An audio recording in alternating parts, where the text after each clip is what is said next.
नेरळ परिसरात एका महिला डॉक्टरवर कथित अत्याचार केल्याच्या प्रकरणामुळे मोठी खळबळ उडाली आहे. एका राजकीय पदाधिकाऱ्याविरोधात गंभीर गुन्हा दाखल करण्यात आलेला असून नेरळ पोलिसांनी आरोपीला अटक केली आहे. पोलिसांकडे दाखल झालेल्या तक्रारीनुसार बदलापूर येथील पीडित महिला डॉक्टर यांची आरोपी राजेश महाडिक यांच्याशी सोशल मीडियावरून ओळख झाली. त्यानंतर मैत्री वाढवत आरोपीने विश्वास संपादन केल्याचा आरोप करण्यात आलाय.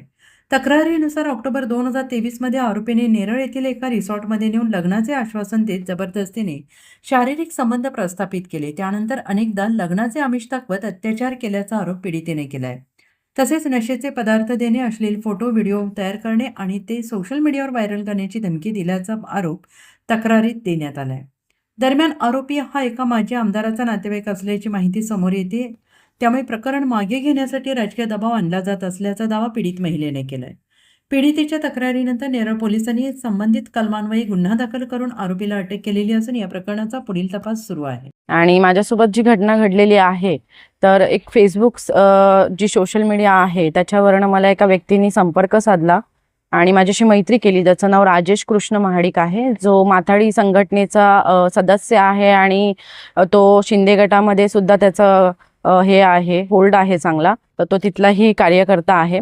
तर त्या व्यक्तीने माझ्याशी मैत्री केल्यानंतर त्यांनी मला मागणी टाकली लग्नाची, आणि लग्नाची मागणी टाकल्यानंतर त्यांनी लग्नाची बोलणी करण्यासाठी तो मला भेटला आणि त्यांनी सीमा रिसॉर्टला रूम बुक केलं. आणि त्याला मी म्हणाले, जेव्हा मी त्याला प्रश्न केले की तू रूम कसं काय बुक केलं, आपण लग्नाची बोलणीसाठी भेटलेलो आहोत, तर तो तेव्हा मला म्हणाला की माझी ओळख आहे आणि माझं एक पॉलिटिकल बॅकग्राऊंड आहे, मी एक सदस्य आहे माथाडी कामगार सेनेचा, तर मग आपण जोपर्यंत लग्न होत नाही तोपर्यंत मी कुठे हे होऊ शकत नाही, तुलाही कुठे दाखवू शकत नाही ओळख. तर त्याच्यामुळे तो म्हणाला की आपण तिथे बोलूया, आणि असं मला लग्नाचं आमिष दाखवलं आणि मला गोड बोलून मला तिथे घेऊन गेला आणि मला कोल्ड्रिंकमध्ये नशेचं जे गुंगीचं औषध आहे ते टाकलं. आणि त्यानंतर त्यांनी माझे अश्लील फोटोज व्हिडिओज काढले आणि नंतर मला ब्लॅकमेल करायला लागला, धमकी द्यायला लागला.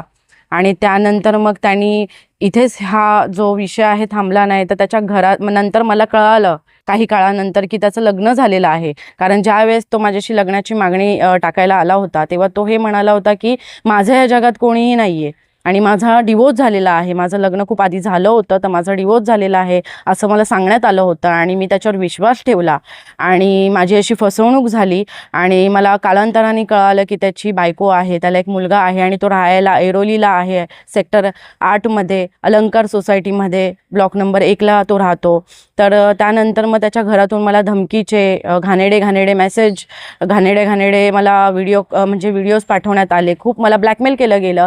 त्याच्यामध्ये त्याची जी बायको आहे सारिका राजेश महाडिक आणि त्याचा मुलगा जो आहे साहिल राजेश महाडिक आणि त्यांची जी मेवणी आहे शेरल फरेरा, ह्या लोकांनी मला खूप टॉर्चर केलं. त्यानंतर इथेच ते थांबले नाही, मी त्यांची समजूत घातली की माझ्या ह्याच्यात काहीही चुकलेलं नाही आहे, माझी फसवणूक केलेली आहे तुमच्या नवऱ्यानी. तरीसुद्धा त्या लेडीजनी मला खूप टॉर्चर केलं, दोघांनी सुद्धा, मेवणीनी आणि त्याच्या बायकोनी. आणि त्यांनी मला सांगितले की तू जर कुठे गेलीस तर तुला आम्ही जीवेठार मारू आणि आम्ही वाटेल ते तुझ्यासोबत करू शकतो, कारण का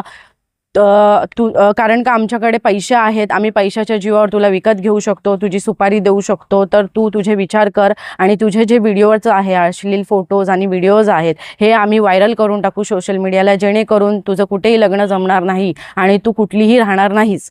आणि एवढंच इथे झालं नाही तर ते माझ्या घरी आले, मला मारहाण केली. आणि त्यानंतर सुद्धा मी खूप प्रयत्न केला की त्यांच्यावर गुन्हा दाखल व्हावा, तर कुठल्याही प्रकारचा त्यांच्यावर गुन्हा दाखल हा होत नव्हता, कारण का त्यांच्याकडे हे त्या ओळखीच्या बेसवर त्यांनी कुठल्याही ओळखीची जी बेस आहे त्यांची, जसं त्याचा पॉलिटिकल बॅकग्राऊंड होता आणि माथाडी सेनेचा तो सदस्य असल्यामुळे त्याचे गुन्हा दाखल करत नव्हते. तरीसुद्धा मी गुन्हा दाखल केला. त्यावेळेस पण त्यांनी मला गुन्हा दाखल करताना खूप अडचणी निर्माण केल्या, खूप त्रास मला दिला आणि मला मानसिक शारीरिक एवढा त्रास दिला की मला अटॅक येऊन गेला. माझी जी स्थिती होती ती बरोबर नव्हती, तरीसुद्धा मी कसं तरी इथपर्यंत पोहोचले आणि मी FIR दर्ज केलेली आहे त्या चौघांविरुद्ध. तर मला नेरळ पोलीस चौकीमधून जे काही पोलिसांचं जे रिस्पॉन्स आहे किंवा सहकार्य आहे तो योग्य पद्धतीने मिळत नाही आहे. मला उडवाउडवीचे उत्तरे दिले जात आहेत.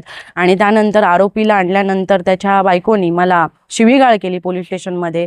आणि जेव्हा मी तिला म्हणजे समोरासमोर जेव्हा मी करायला गेली तर पोलीस जे प्रशासनमधले जे सदस्य आहेत ते म्हणजे स्टाफ आहे ते माझ्याशी खोटं बोलले की त्यांनी असं काहीही केलं नाही. तर पोलीसही कुठेतरी त्यांना सहकार्य करतात जेव्हा की ते गुन्हेगार आहेत आणि मी विक्टीम असल्यामुळे मला खूप काही सहन करावं लागतंय. मला नको नको त्या लोकांचे कॉल येत आहेत. मला माघार घेण्यास मला खूप जास्त प्रेशर करतायत. मला प्रचंड त्रास होत आहे. तर मला न्याय हवा आहे आणि मला लवकरात लवकर न्याय मिळायलाच हवा.